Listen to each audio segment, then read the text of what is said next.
is Midweek Politics with Dave Pakman. Welcome to Midweek Politics. I'm David Pakman, and today is a sad day, Lewis, because my friend here who has been sitting next to me for over a month now, the iPad, is going to be given away. And I don't even know if we want to mess around and if we, maybe we just want to announce whose it is. What do you think, Lewis? Is now the time where we give away the iPad? Maybe. No, it's not. We're going to keep this. I'm just going to put this down here, and we'll talk about it a little bit later. I'll just keep it maybe even on this side just so nobody takes it. We will give the iPad away today. There will be a lucky winner, and they'll have it in a couple of days, and then we'll be on to the next giveaway, which is actually going to be as good or better. What do you think of that? I'm looking forward to it. Rick Sanchez. This story happened between our last broadcast and now, and it's just a fantastic story. Rick Sanchez from CNN, long story short, did an interview with Sirius Radio during which he said Jon Stewart is a bigot, and he also implied that CNN and other networks are run by Jews. This is, it's pretty straightforward. If you haven't heard the comments, here they are. I know they're coming up. I'm sure of it. I think Jon Stewart's a bigot. I think he looks. Jon Stewart's a bigot. Hold on. Now we're going to get into it. Jon Stewart, my old boss, my friend. Yeah, I think he's a bigot. How is he a bigot? I think he looks at the world through his mom, who was a school teacher, and his dad, who was a physicist or something like that. Great. I'm so happy that he grew up in a suburban, middle-class New Jersey home with everything that you could ever imagine. What group is he bigoted towards?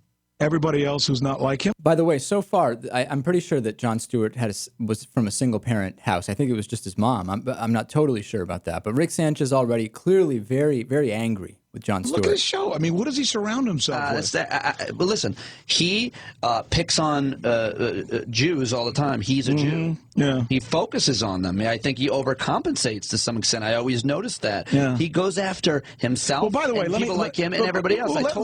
I disagree with you, and I defy you to give me a specific example. Let me give you an example of what I mean. Okay, so then they go on a little bit, and then later on, it's time for the Jew-related comments. Towards people who aren't like him, his guests come from he has the most right wing. I think. Don't you point your Sharpie at me, Sanchez. Don't you take your Sharpie out. I think Jon's show is essentially prejudicial. You're telling me that I'm telling you that everybody who runs CNN is a lot like Stewart. And a lot of people who run all the other networks are a lot like Stewart. And to imply that somehow the people in this country who are Jewish, are an oppressed minority, yeah. They have a history of oppression, no? No question about that. All right, and then he went on with the typical statement of Rick Sanchez grew up in Miami, so of course all his friends were Jewish growing up. Then we'll talk on the bonus show today. We've got a compilation of Rick Sanchez's greatest moments. You're going to absolutely love this. In one of them, he actually points to the Galapagos Islands on a map on CNN and says, and this is Hawaii, right? That's one moment. There's another one where he asks for 9 meters in English on the bonus show today. So make sure you're getting that through midweekpolitics.com/membership. Now, let's be honest. Rick Sanchez should have been fired years ago for being terribly boring on the air. Don't you think, Lewis? Or maybe you disagree. Well, I never really watched his show. I guess I can't really comment. Regardless, there's 2 easy steps. I mean, I was under the impression his show was pretty popular. Not really. No? There's 2 easy steps to getting yourself fired, right? Make bigoted remarks on a public broadcast. Criticize your employer on a public broadcast. Rick Sanchez did both of those. Now, I started getting emails early on Friday, and they continued through Friday, through Saturday, through Sunday, throughout the weekend, from people telling me, you know what?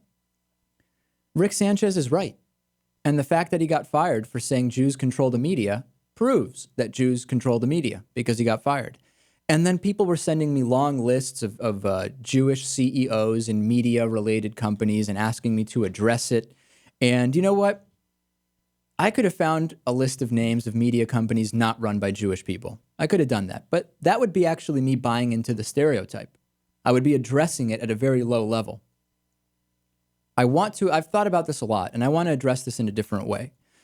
The charge of Jewish control, whether of media, the banking industry, government, it has nothing to do with the reality of how many Jews are involved in the field. It's based on the old conspiracy theory about evil and secretive Jewish power. Now, in the Middle Ages, not to turn this into a history lesson, but in the Middle Ages, Jews were accused of causing the Black Plague. Did Jews cause the Black Plague, Lewis? No. Now, in modern times, we've got this infamous forgery, the Protocols of the Learned Elders of Zion, which was allegedly a Jewish document, a document which outlined Jewish plans to control the world. It was completely forged. Now, today, it's Jewish control of the media, among many other things. For a long time, Jews were accused of controlling American banks, even when few Jews headed American banks, right? Now, on the other hand, there are many Jewish executives and owners of news outlets and entertainment vehicles. I'm not going to deny it. What I am not going to do is buy into this idea of control, because control, Lewis, implies this conspiracy that Jews are getting together and colluding to control not only the companies themselves, but also the discourse through media. Now, heck, Glenn Miller came on the show, the racist candidate for Senate, and he accused me of being an example of Jewish control of the media. Now, at the time, I didn't know, should I be flattered or should I be offended? Obviously, it is offensive because it's not even a logical thought process at this point. It is just a matter of it is ingrained in people's minds, and to say that Jews are in control in the area is a whole other thing than saying there are many Jews who have experienced success in media and entertainment industries. And let me give you another example of how the idea of control implies an evil conspiracy, which just doesn't exist. I hate to break it to our audience and to our, in many cases, incredibly anti-Semitic YouTube audience. There is no conspiracy here. If you want to have a conversation about successful individual Jewish people in media, we can have that conversation. That's a different conversation than seeing Jews as a group that is conspiring to control. Right. Like all these CEOs and execs have an agenda in meetings where they talk about how they're going to take over more media outlets or something like that. That's right. And what's anti-Semitic is never seeing Jews as individuals, right? It's Jewish control of the media as a coordinated group to serve Jewish interests. This is not to mention that, by the way, the discourse is not being controlled by any of these Jews that are supposedly in power, yielding their power over the media industry. By the way, if you're listening live, you can call us, 413-586-1750. Now, if I were to say, Lewis, that African Americans are controlling the NBA, that would be an absurd statement, right? Because it's very clear. Control implies that there is a conspiracy. You're telling me that low-income African Americans spread across the United States have conspired to hold the majority of the positions on professional basketball teams? Come on. Who would make that argument? Are you going to tell me that there is a Kenyan conspiracy to control the American marathon running circuit? I would not make such a claim, no. For whatever reason, it's okay when it comes to Jewish control of the media. And you know what? I've also been getting emails saying Jews fired Rick Sanchez. We have no idea who actually fired him. The reality is, if you criticize your employer on another media outlet, regardless of what the content is, you're opening yourself up to be fired. Sanchez did exactly that, and he got fired, and I say he deserves it. Now, you can log on to midweekpolitics.com, and our poll for the week is, did Rick Sanchez deserve to be fired? And you can weigh in. And you know what?